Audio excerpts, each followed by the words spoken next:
Muy bien, mis queridos muchachos. El tema de esta clase, entonces, como habíamos visto, es la interacción electrostática. Vamos nosotros a hacer un pequeño recuerdo de lo que vimos el año anterior acerca de lo que es la interacción electrostática y a la vez profundizar un poquito más con respecto a este tema, ¿sí? Tenemos nosotros entonces acá en nuestro texto, vamos a ir sacando cada uno de los elementos, ¿no? Entonces aquí tenemos nosotros el tema que vamos a ver el día de hoy, es decir, la interacción electrostática. Vamos a ir recordando cada una de los conceptos básicos de la interacción electrostática, ¿no? Cuando hablamos de interacción electrostática, como ustedes se darán cuenta, estamos nosotros hablando de electricidad, pero que no está en movimiento, sino que la electricidad está quieta, está estática, por eso dice electrostática, ¿ya? Entonces, en este momento vamos nosotros a recordar justamente esto, ¿no? Algunos elementos de la electrización electrostática, ¿no?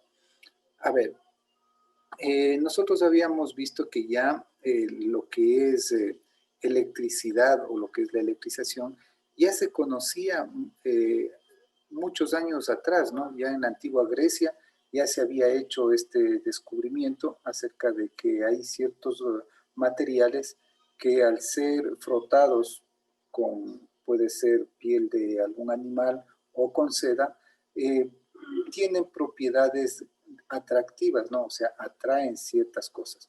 En clase, ustedes recordarán que cuando tuvimos la oportunidad de estar en clases, sacamos pedacitos de papel, ¿no? Cogimos y sacamos pedacitos de papel y esos pedacitos de papel lo colocamos en nuestro escritorio. Y luego con nuestro esferito o con un peine habíamos frotado nuestro cabello, ¿no es cierto? Ustedes pueden hacer ese experimento en sus casas y luego recogíamos nosotros los pedacitos de papel y nos dábamos cuenta que se recogía eso, ¿no? A esa propiedad los griegos les llamaron electrostática o electricidad, les llamaron más bien ellos, ¿no? ¿Sí? Y se dieron cuenta que había de dos tipos, ¿no?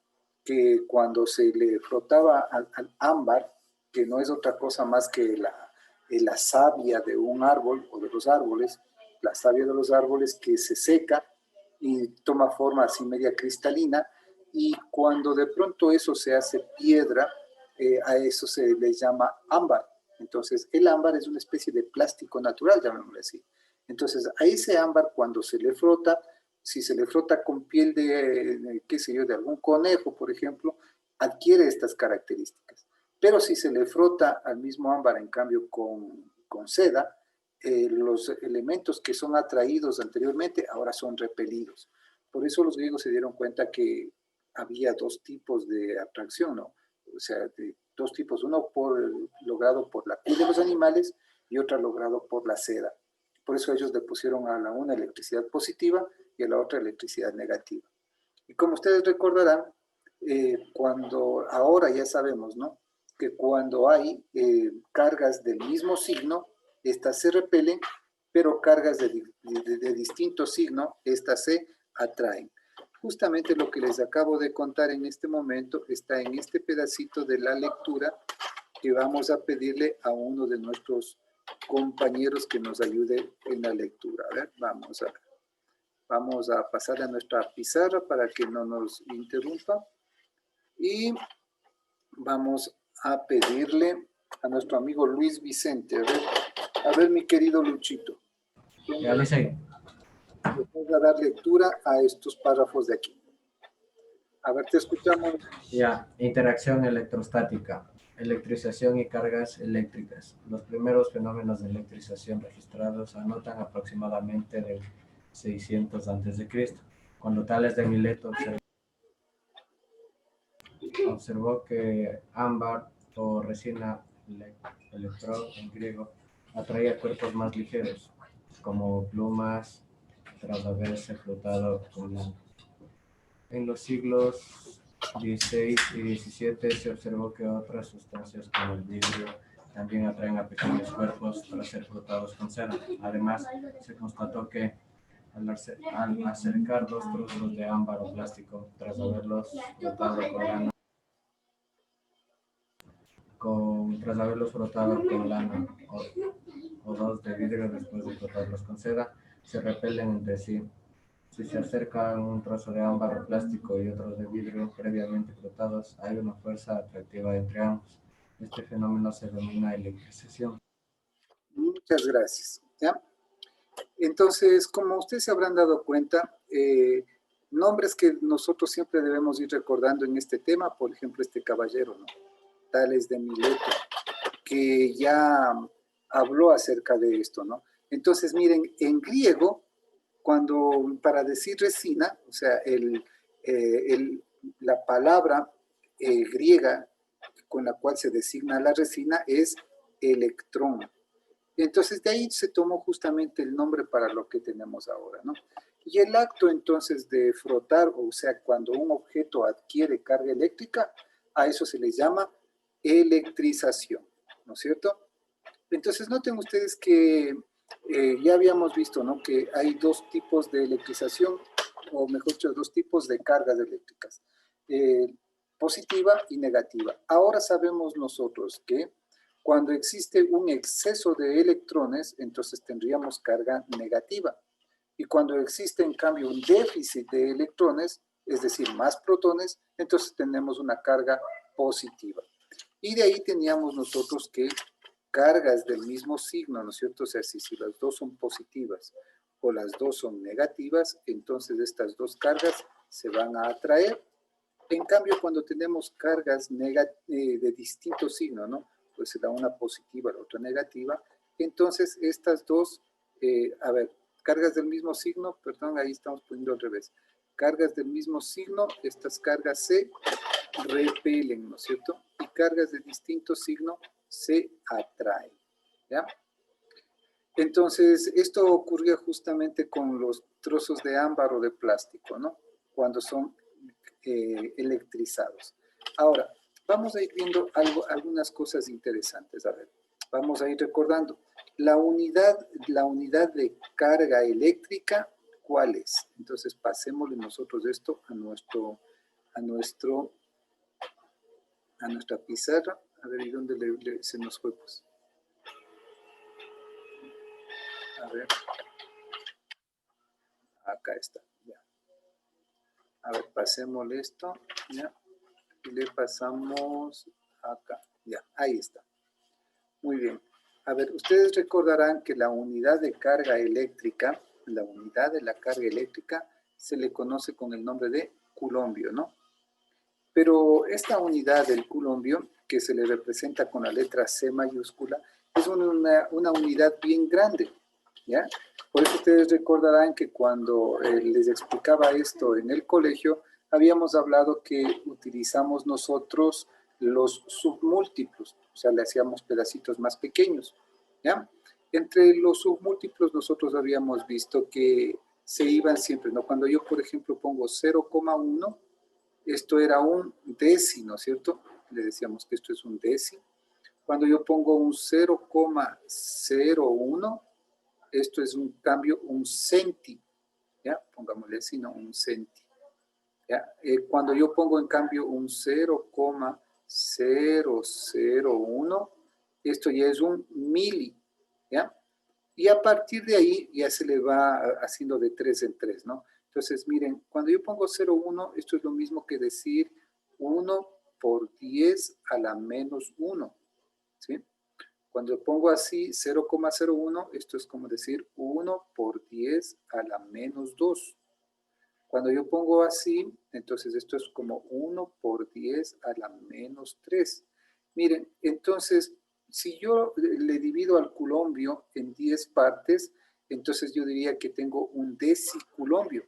Y entonces se le podría representar con la D minúscula y con la C, ¿ya? Si yo le divido al culombio en 100 partes, entonces yo diría que es un centiculombio. Y esto sería decir 1 por 10 a la menos 2. Pero noten ustedes que los más utilizados ya comienzan a partir del mili para abajo. El miliculombio es cuando yo le he dividido en 1000 partes al culombio, ¿no? Y sería la letra M minúscula y la C, a eso se le conoce como miliculombio, y eso representa a 1 por 10 a la menos 3, tal como tenemos aquí en el texto. Luego ya vienen de 3 en 3, es decir, cuando yo tengo 1 por 10 a la menos 6. Cuando yo tengo 1 por 10 a la menos 6, a eso se le conoce con el nombre de micro, la letra omega, ¿no es cierto? Microculombio, ¿ya? Si yo ahora le divido más todavía, vamos a bajarnos 3 decimales más, o sea, 1 por 10 a la menos 9. Esto ya se llama nanoculombio, ¿no? Y si yo le bajara 3 más, 1 por 10 a la menos 12, a la menos 12, a esto se le conoce con el nombre de picoculombio, ¿ya? ¿Sí? Y si le bajáramos más, tendríamos todavía más, otro nombre, por ejemplo, si yo cojo 1 por 10 a la menos 15, ustedes recordarán que esta unidad se conoce con el nombre de ato. Entonces ahí se le pone la A minúscula y la C. Esto sería atoculombio.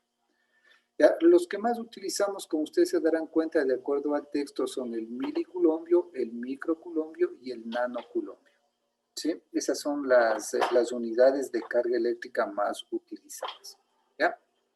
A ver, algo que también nosotros debemos utilizar es lo siguiente, miren. A ver, déjenme ver esta partecita de aquí que querían, ya, esto de acá. Lo que son materiales conductores, lo que son materiales aislantes y lo que son los materiales semiconductores. ¿Ya? A ver. Esto ya habíamos visto el año anterior, solo estamos haciéndole un pequeño repaso.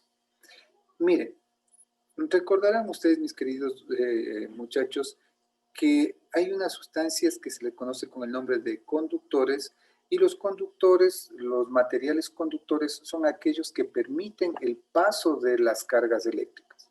La mayoría de los buenos conductores son, o sea, de los materiales conductores me refiero, son los materiales metálicos, ¿sí? Podríamos nosotros entonces decir así, ¿no? Voy a poner aquí que serían los materiales conductores. Los materiales conductores por lo general son entonces todo lo que es metales, ¿no? Un ejemplo de metal, el hierro. ¿Sí? Mire, el hierro sería entonces un conductor. O otro metal por ahí que nos acordemos, a ver, por ejemplo, la plata, miren, la plata también es un conductor, ¿sí? Otro conductor, o sea, otro metal, a ver, acordémonos de otro metal, el oro, por ejemplo, miren, el oro es otro conductor. Y saben ustedes que mientras los materiales son más caros, como por ejemplo el oro o la plata, son mucho mejores conductores. Es más, el oro, miren, es considerado el mejor conductor del calor y de la electricidad. Además de que el oro se le puede hacer finas placas, ¿no? O sea, planchas bien finitas de oro, o también se le puede hacer delgaditos hilos, del grosor del cabello, hasta más pequeños. Por eso nuestros celulares, como les había indicado, en nuestros celulares hay pequeños hilos de oro por los cuales circula la corriente eléctrica. O sea, eso se hace para que la electricidad pueda funcionar más rápido, no tenga pérdidas. Por eso en nuestros teléfonos tenemos bastante oro, ¿no? Inclusive hay bueno, no tanto, ¿no? Pero mientras más bueno es el celular, obviamente tendrá más cantidad de oro y por eso cuesta más pues, también. Entonces, por eso inclusive un candidato por ahí decía que pueden reciclar los celulares y obtener de ahí oro, ¿no? Obviamente no es como de forma comercial, porque el proceso de reciclar los celulares y obtener el oro de ahí, pues es bastante costoso y de pronto no nos resulta, ¿no? Yo les voy a mostrar unas memorias que tengo por aquí. Ya, esto de aquí que ustedes ven es una memoria de una computadora. Y si ustedes se dan cuenta, mis queridos muchachos, es amarillo los conectores. ¿Se dan cuenta que es amarillo?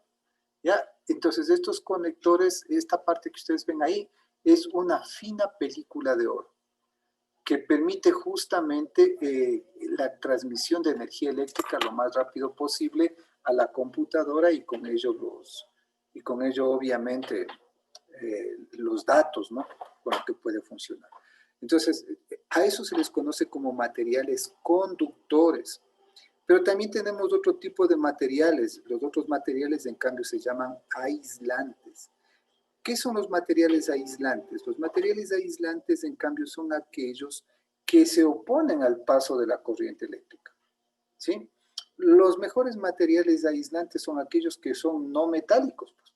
como por ejemplo el plástico, la madera, o sea, pongamos de aquí algunos ejemplos, ¿no? El plástico, mira, por ejemplo, el plástico entonces es un material aislante, no permite el paso de la electricidad. El caucho, por ejemplo. Si ustedes se han dado cuenta, las personas que trabajan con electricidad, ¿sí? Cuya profesión es manipular elementos que estén cargados con energía eléctrica, por lo general utilizan los zapatos de caucho y utilizan guantes también con caucho. ¿Se han dado cuenta? Si ustedes le observan a los trabajadores de la empresa eléctrica cuando se suben a los postes en donde tienen que arreglar los elementos eléctricos de ahí, ellos utilizan todo su cuerpo completamente con materiales aislantes. Entonces, ahí ustedes van a darse cuenta que tienen cascos de plástico, que tienen botas de caucho, ¿no es cierto? ¿Ya? Y noten ustedes que también la cerámica con la que hacen los platos también, ¿no? La cerámica. Miren, la cerámica, aquí le pongo cerámica. También es otro aislante, ¿no? Si ustedes se fijan en los postes, por donde tienen los anclajes de los cables eléctricos, están hechos de cerámica, ¿ya? Uno de los mejores aislantes, ¿saben ustedes qué es el vidrio? Miren. El vidrio es uno de los más grandes aislantes. Eh, a propósito, ¿no? Recorriendo acá en la parte de los conductores, ¿sabían ustedes que el agua también es un conductor? Miren, el agua es un conductor eléctrico. Por eso es que donde hay energía eléctrica, no es bueno que esté mojado porque el agua atrae la corriente eléctrica. En cambio, miren, un aislante eléctrico, aunque también es líquido, es el aceite, miren. Se dan cuenta que dos líquidos han tenido diferentes aplicaciones. Miren, por ejemplo, el agua es conductor de la energía eléctrica y es peligroso si ustedes se están bañando y por ahí manipulan algo eléctrico, pueden tener una fuerte descarga eléctrica en sus cuerpos. En cambio, el aceite es todo lo contrario. Funciona como un aislante, por eso el aceite le colocan en los postes, en los transformadores que están en los postes, ¿ya? Entonces, cuando explota un transformador, ustedes van a darse cuenta que inmediatamente se desparrama un poco de aceite, que es con el que estaba aislado, ¿ya? Entonces, miren, ha habido materiales conductores, materiales aislantes, y hay otros materiales que también se les conoce con el nombre de semiconductores, por eso pongo la SC, semiconductores o también llamados, ¿cómo se llama? Bueno, acá los aislantes se les conoce con el nombre de dieléctricos, ¿no? De dieléctricos. Los aislantes también se les conoce con el nombre de dieléctricos. Aquí en esta lectura no se encuentran puestos los semiconductores, pero los semiconductores son en cambio elementos que están en la mitad de estos dos, ¿no? De los conductores y los aislantes. O sea, bajo ciertas condiciones estos elementos conducen y bajo ciertas condiciones estos elementos aíslan. Los semiconductores más utilizados son las famosas tierras raras. Y ahora estas tierras raras son conocidas ahora como el nuevo oro, imagínense. ¿No? O sea, justamente porque se llaman tierras raras es porque no existen nomás, ¿no? Y entonces, en donde haya tierras raras como el silicio, el germanio, el argón, ¿ya? Pero los que más se utilizan son el silicio y el germanio. El silicio y el germanio son utilizados justamente para hacer los microprocesadores. ¿Cuáles son los microprocesadores? Miren, aquí en esta memoria que les estoy mostrando, si ustedes ven, hay unas pequeñas como pastillas ahí que ustedes pueden ver negras, que si ustedes los observan más atentamente, son como si tuvieran unos pequeños conectores ahí como patitas de araña, ¿ya? Entonces, estos elementos que están ahí son hechos con semiconductores justamente, ¿ya? O sea, con silicio y con germanio. Cuando se descubrieron las propiedades de los semiconductores, se dio inicio a la electrónica moderna, ¿ya? Y a partir de estos elementos comenzó justamente la revolución, llamémosle así, actual, la revolución informática. Primero se comenzó con unos circuitos integrados que se les llamaba, que aglutinaban miles de elementos, pero ahora, miren, estos pequeños elementos que ustedes ven ahí aglutinan millones de elementos mucho más pequeños en su interior, ¿ya? Y un microprocesador, que es el cerebro central de una computadora o de un celular, aglutina muchísimos más elementos, ¿ya? Entonces, a esos elementos se les conoce, bueno, a este tipo de materiales con los que se hacen los microprocesadores, se les conoce con el nombre de semiconductores. Entonces, hemos visto ahora que existen tres tipos de elementos, ¿no? Los conductores, los aislantes y los semiconductores. Los elementos conductores por lo general son los materiales metálicos. Un conductor que no es metálico es el agua, ¿no es cierto? ¿Ya? Materiales aislantes o dieléctricos son aquellos que no son metálicos, ¿no? Que están más bien al otro extremo de la tabla periódica. Y esos elementos con los cuales se crea nuevos, llamémosle así, materiales inorgánicos son el plástico, por ejemplo, el caucho, la cerámica, el vidrio, el aceite. Estos son ejemplos de materiales aislantes, ¿no? Ahora, los semiconductores, en cambio, son materiales que bajo ciertas condiciones conducen la energía eléctrica y bajo otras condiciones, en cambio, aíslan la energía eléctrica. De tal manera que hacen como si tuviéramos nosotros un switch, ¿no? O un interruptor de energía eléctrica. Miren, en este momento yo tengo en la parte de arriba mía, tengo una lámpara que funciona como un semiconductor, que cuando paso yo mi mano, miren, se apaga y le paso nuevamente la mano y se enciende la lámpara. ¿Ya? Ese es un semiconductor que lo que hace es sensar la presencia o sea, de la obstrucción de un haz de luz que tiene ahí. Entonces, cuando le obstruyo el haz de luz, se me apaga la lámpara. Y cuando nuevamente le obstruyo, se me enciende la lámpara. Esa es una de las aplicaciones de los semiconductores, mira, como un interruptor. ¿Ya? Muy bien. Ahí teníamos nosotros los elementos semiconductores, ¿no? ¿Ya? Vamos nosotros a hablar entonces un poquito más de algunas cosas con respecto a algunos resúmenes de lo que tenemos, ¿no? A ver, permítame un segundito. Ya, ahora sí. Esta partecita de acá es lo que vamos a necesitar. A ver, espérenme. Vamos de nuevo acá. Ya.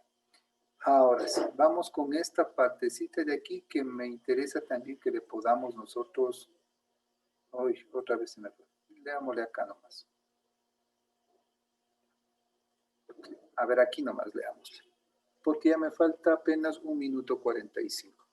A ver, mi querida Fernandita Maffer, ayúdame con esta, desde aquí nada más, desde aquí, desde la carga eléctrica. Ya, la carga eléctrica está cuantizada. La carga de cualquier cuerpo es un múltiplo entero de la unidad de carga elemental de valor E. 1,602 por 10 a la menos 19. Ya. ¿Qué unidad es esta? Columbio. Eso ya, ahí nada más. A ver, les explico, hijos. ¿Qué es eso de que está cuantizada? Está cuantizada significa que está medida, que esa medida no va a cambiar, ¿sí? ¿Y cuál es la unidad básica de la carga? Es la carga del electrón. Aquí dice carga del electrón. Esta E es del electrón. Y esto mide 1,602 por 10 a la menos 19 coulombios. Y siempre va a ser la carga un múltiplo de esto. Mis queridos muchachos, se nos acabaron los 40 minutos. La próxima clase seguiremos analizando de eso y llegaremos a ver la ley de Coulomb y en donde haremos algunos cálculos más. Por ahora vamos a dejar de compartir la pantalla. Pueden abrir sus micrófonos para poder despedirse de sus compañeritos, ¿ya? Muy bien. Entonces ya mismo se me cierra esto. Así que les dejamos hasta la próxima clase. Hasta luego, Lizeth. Gracias. Ya, hasta luego, chicos. Esto queda grabado, ya mismo les subo yo también al YouTube y les pongo en el Classroom el enlace para que puedan repetirse la clase en caso de que deseen.